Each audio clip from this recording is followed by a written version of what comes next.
kacaanka tiknoolajiyadda casriga ah wuxuu isbeddel qoto dheer ku sameeyay nidaamka caafimaad adduunka oo idil.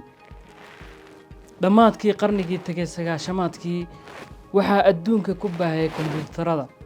Waxaa soo baxay adeegga electronic health. wax yar kadibna markii internetku uu baahay waxaa soo ifbaxay telemedicine oo isbeddel ku sameeyay adeegga caafimaad. IT health ama electronic medical records wuxuu adeegga caafimaad ku soo kordhiyay xirfad cusub oo ka dhigay xogta bukaanka mid heer sare ah. Isbeddelka degdega ah ee smartphones iyo smartwatch suuqa ku soo baahay waxaa isna dhashay mobile health. COVID-19 markuu dhacay kadib ilaa xilligan la taagan yahay waa barta kala wareegga adeegga caafimaad. waxaana laga sii guurayaa habkii hore ee daweynta bukaanada iyo nidaamka caafimaad ee adduunka loo dhaqmi jiray iyadoo loo guurayo hab cusub ee mustaqbalka tiknoolajiyaduna ay hagayso.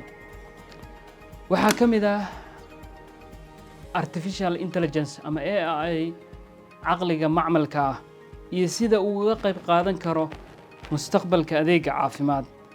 dadka ka shaqeeya xilligan isbeddelka tiknoolajiyadda casriga ah oo leh aragti oranaysa dhakhtar Mareykan jooga oo qalliin ku sameynaya qof Afrika jooga ama bukaan Afrika jooga ma suuragelaysaa oo ma lagu guuleysanayaa mustaqbalka ayaa inoo sheegi doona. balse hordhaca daraasaadka qaarkood ififaalal guul lagu tilmaami karo ayaa ka soo baxay.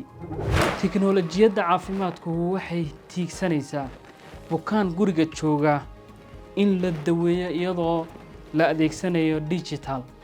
koorso ka hadlaysa digital health ayaan idin diyaarinay oo ku noqon karta albaab aad kala jaan qaadi karta adduunkan isbeddelada degdega ah ku socda. haddii aad doonayso waxaad iska diiwaangelin kartaa lambarkeena hoos ku qoran ee WhatsApp-ka. sidoo kalena linkiga hoose ayaan idiin soo dhigi doonaa. السلام عليكم.